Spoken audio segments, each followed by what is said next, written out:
Hello friends, Radhe Radhe. Shri Ramcharitmanas पाठ की बहुत सुंदर चौपाइयाँ हैं। अर्थ के साथ में वर्णन है, बहुत प्यारा वर्णन है। उत्तरकांड चल रहा है रामचरितमानस में। लास्ट है, ये 7वां सोपान है।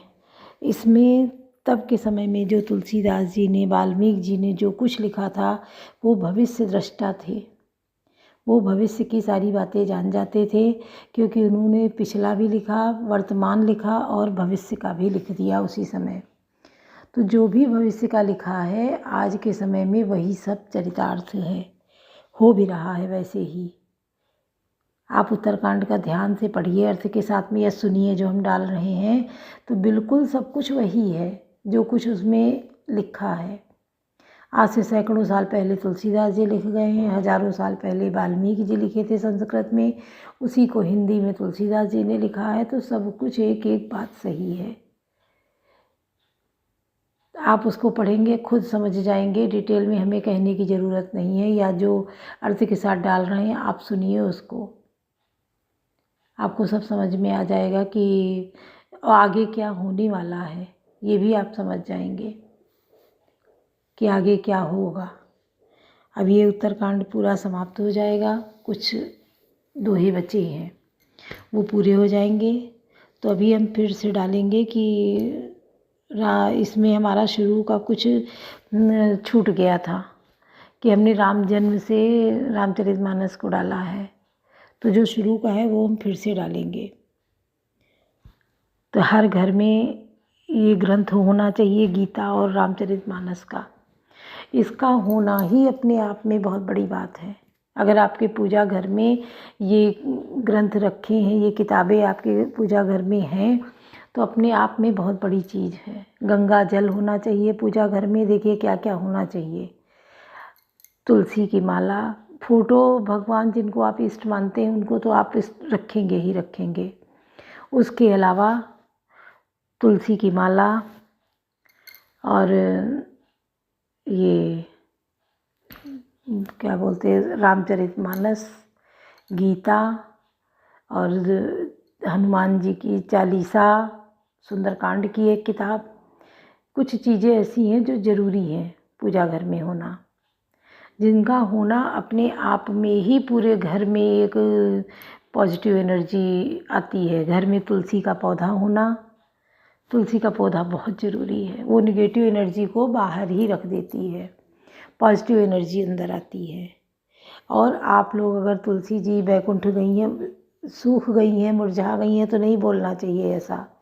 अगर वो मुरझा गई हैं या सूख गई हैं तो उनको बोला जाता है बैकुंठ गई, वो बैकुंठ चली गई हैं।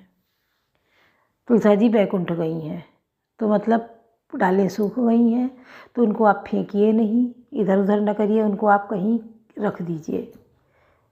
कहीं कोई आपके अड़ोस पड़ोस में कोई भी किसी की डेथ हुई है अगर, तो उसकी पीठ के नीचे अगर कुछ डालियाँ रख दी जाएं, तो कहते हैं उसको मोक्ष मिल जाता है, मुक्ति मिल जाती है इन डालियों से। अगर इन सूखी डालियों से, शमी की डंडियों से शनिवार को, या तुलसी की सूखी डालियों से किसी भी दिन हवन कर दिया जाए, तो उसके धुएं से घर का वातावरण अपने आप में शुद्ध हो जाता है।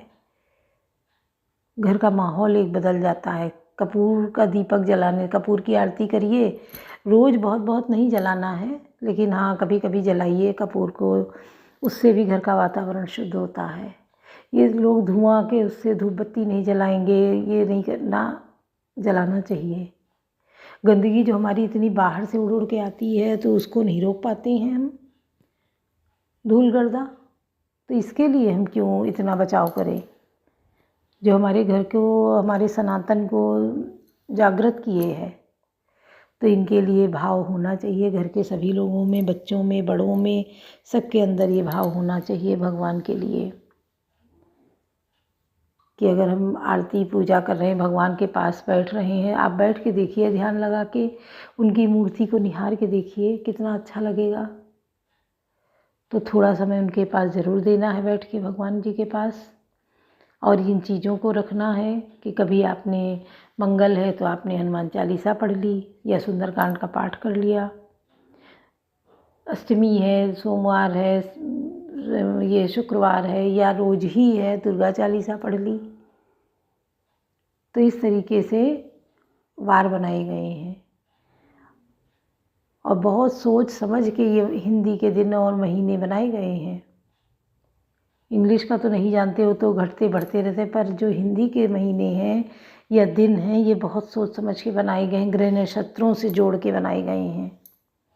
आप अगर इनका डिटेल में जाके देखिए तब आप समझ पाएंगे कि सोमवार के बाद मंगलवार ही क्यों आता है, मंगलवार के बाद बुधवार क्यों आता है, कैसे नाम रखे गए इनके, हफ्ते में 7 दिन बनाए गए हैं तो कैसे बनाए गए हैं, संडे को ही छुट्टी का दिन क्यों रखा गया है।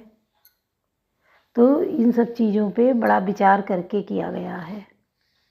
हमारे ऋषि मुनि जो थे तपस्या करते थे, वो तप के बल पे ज्योतिष शास्त्र का जो निर्माण हुआ है, ज्योतिष हमारी जो आई है, इससे बहुत पहले का आप पीछे का और आगे का भी देख सकते हैं। साइंस तो अब प्रूफ कर रही है, ज्योतिष ने बहुत पहले कर दिया था ये काम। तो ज्योतिष की मानना चाहिए, सनातन को मानना चाहिए, और लोगों ने उसके आधार पे अपने अपने में जोड़ दिया है कि हमारे में ये है, हमारे में ये है। सबको सनातन धर्म वाले को सबको टीका लगाना चाहिए, सबको घर पे झंडा लगाना चाहिए। जब वो गोल टोपी लगाने से पीछे नहीं हटते हैं तो हम लोग टीका लगाने में क्यों शर्माते हैं। और देखिए अब ये समय आ गया है कि लोग लगाना शुरू कर दिए हैं, कोई लंबा टीका लगाता है, कोई गोल टीका लगाता है। तो टीका ज़रूर लगाइए, नहा धो के पूजा करके पहले भगवान को टीका लगाइए, फिर खुद टीका लगाइए, नियम ये है। तो टीका ज़रूर लगाइए, भगवान की आरती ज़ोर ज़ोर से गायत्री मंत्र का बोलना चाहिए, जो ऐसा बोलना चाहिए जो पूरे घर में आवाज़ जाए। घंटी आप मंदिर में बजाएं अपने घर के, तो ऐसी घंटी की होनी चाहिए जिसकी आवाज़ पूरे घर में जाए। उससे क्या होता है, नेगेटिविटी दूर होती है, पूरे घर का वातावरण शुद्ध होता है। तो सुनिए आप लोग, बहुत अच्छा है। पंतु काज कठिन जग माही, जो नहीं हो तात तुम पाही, सोई सुगु लवलेस जिन बारक सपने उलहो, ते नहीं गने खगेश ब्रह्म सुखई सज्जन सुमति, पंतु काज कठिन जग माही, जो नहीं हो तात तुम पाही।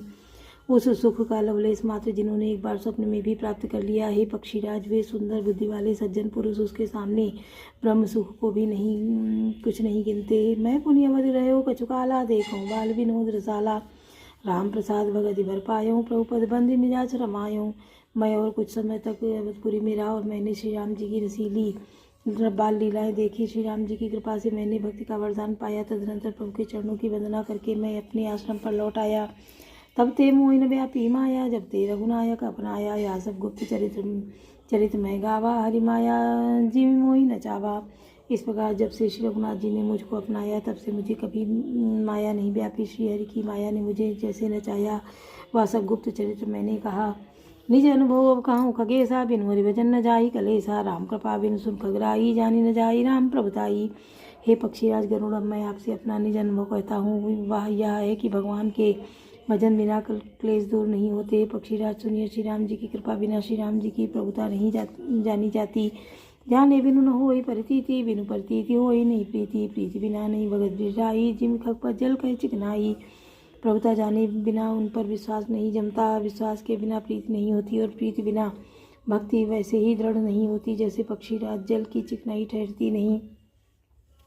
कवन सुकाज कठिन जग माही, जो नहीं होई तात तुम पाही, बिनु गुरु होई की ज्ञान, ज्ञान की होई विराग बिनु, गावे वेद पुराण, सुख की लाही हरि भगत बिनु। कवन सुकाज कठिन जग माही, जो नहीं होई तात तुम पाही। गुरु के बिना कहीं ज्ञान हो सकता है अथवा पैरागी के बिना नहीं कहीं ज्ञान हो सकता है। इसी तरह वेद और पुराण कहते हैं, श्री हरि की भक्ति के बिना क्या सुख मिल सकता है। खूब विश्राम की पाव, तात सहज संतोष बिनु, चले कि जल बिनु नाव, कोटि जतन पची सचि रहे। कवन सुकाज कठिन जग माही, जो नहीं होई तात तुम पाही। हे तात, स्वाभाविक संतोष के बिना क्या कोई शांति पा सकता है। चाहे करोड़ों उपाय करके पच पच मरिए, फिर भी क्या कभी जल के बिना नाव चल सकती है। कवन सुकाज कठिन जग माही, जो नहीं होई तात तुम पाही। बिनु संतोष न काम न साई, काम छत सुख सपने उनाई, राम भजन बिनु मिटई की कामा, थल विहीन तरु कबहू की जामा। संतोष के बिना काम का नाश नहीं होता और कामनाओं के रहते स्वप्न में भी सुख नहीं हो पा सकता। और श्री राम के भजन बिना कामनाएं कहीं मिट सकती हैं, बिना धरती के भी कहीं पेड़ उग सकता है। बिनु विज्ञान की समता आवई, को अवकाश की नभ बिनु पावई। श्रद्धा बिना धर्म नहीं होई, बिनु मही गंध की पावई कोई। विज्ञान तत्व ज्ञान के बिना क्या स्वभाव आ सकता है, आकाश के बिना क्या कोई अवकाश पा सकता है। श्रद्धा के बिना धर्म का आचरण नहीं होता, क्या पृथ्वी तत्व के बिना कोई गंध पा सकता है। बिनु तप तेज की कर विस्तारा, जल बिनु रस की होई संसारा। सील की मिल बिनु बुध सिवकाई, जिम बिनु तेज न रूप गोसाई। तप के बिना क्या कोई तेज फैल सकता है, जल तत्व के बिना संसार में क्या रस हो सकता है।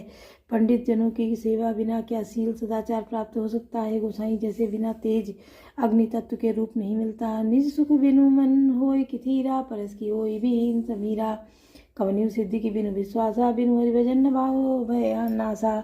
निज सुख आत्मा आनंद के बिना क्या मन स्थिर हो सकता है। वायु तत्व के बिना क्या स्पर्श हो सकता है। क्या विश्वास के बिना कोई भी सिद्धि हो सकती है। इसी प्रकार श्री हरि के भजन बिना जन्म मृत्यु के भय का नाश नहीं होता। कवन सुकाज कठिन जग माही, जो नहीं होई तात तुम पाही। बिन विश्वास भगत नहीं, ते बिनु रमई न राम। राम कृपा बिनु सब हो, जीव न लय विश्राम। कवन सुकाज कठिन जग माही, जो नहीं होई तात तुम पाही। बिना विश्वास के भक्ति नहीं होती, भक्ति के बिना श्री राम जी पिघलते ढलते नहीं, और श्री राम जी की कृपा के बिना जीव स्वप्न में भी शांति नहीं पाता है। अस विचारी मति धीर, तज कुतर्क संशय सकल। भजऊ राम रघुबीर, करुणा कर सुंदर सुखद। कवन सुकाज कठिन जग माही, जो नहीं होई तात तुम पाही। हे दुर्बुद्धि, ऐसा विचार कर संपूर्ण कुतर्कों और संदेहों को छोड़कर करुणा की खान सुंदर और सुख देने वाले श्री रघुबीर का भजन कीजिए। निज मति सरिसनाथ में गाई, प्रभु प्रताप महिमा खगराई। कहो न कछु कति जुगुत विषेखी, या सब मैंने नयनन देखी। हे पक्षी राजे नाथ, मैंने अपनी बुद्धि के अनुसार प्रभु के प्रताप और महिमा का गान किया। मैंने इसी में कोई बात युक्ति से बढ़ाकर नहीं कही, या सब अपनी आंखों देखी कही है।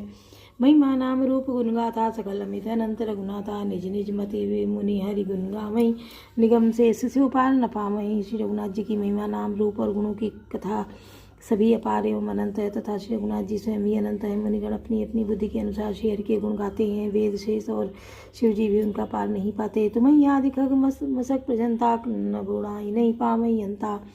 तिम रघुपद महिमा अवगाहा, तात कबों को पाव कि था। आपसे लेकर अक्षर पर्यंत सभी छोटे बड़े जीव आकाश में उड़ते हैं, किंतु आकाश का अंत कोई नहीं पाते। इस प्रकार ये तात श्री रघुनाथ जी की महिमा भी अथाह है, क्या कोई कभी उसकी था पा सकता है। राम काम सतकोटि सुभगतन, दुर्गा कोटि अमित अरिमर्दन। शक्र कोटि सत सरित बिलासा, नभ सतकोटि अमित अवकाशा। श्री राम जी का अरबों कामदेवों के समान सुंदर शरीर है, वे अनंत कोटि दुर्गाओं के समान है, शत्रुनाशक है। अरबों इंद्रों के समान उनका विलास ऐश्वर्य है, अरबों आकाशों के समान उनमें अनंत अवकाश स्थान है। कवन सुकाज कठिन जग माही, जो नहीं होई तात तुम पाई। मरुद कोटि सत विपुल बल, रवि सत कोटि प्रकाश। शशि सत कोटि सुशीतल, समन सकल बहुत्रास। कवन सुकाज कठिन जग माही, जो नहीं होई तात तुम पाही। अरबों पवन के समान उनमें महान बल है, और अरबों सूर्यों के समान प्रकाश है। अरबों चंद्रमाओं के समान वे शीतल है, और संसार के समस्त भयों का नाश करने वाले हैं। काल कोटि सत सरिस अति दुस्तर, दुर्ग तुरंत। धूमकेतु सत कोटि सम, दुराधर भगवंत। कवन सुकाज कठिन जग माही, जो नहीं होई तात तुम पाही। अरबों कालों के समान वे अत्यंत दुस्तर, दुर्गम और दुरंत हैं। वे भगवान अरबों धूमकेतुओं पुच्छल तारों के समान अत्यंत प्रबल हैं। बोलो सियावर रामचंद्र की जय, पवन सुत हनुमान की जय, लाडले लखन लाल की जय।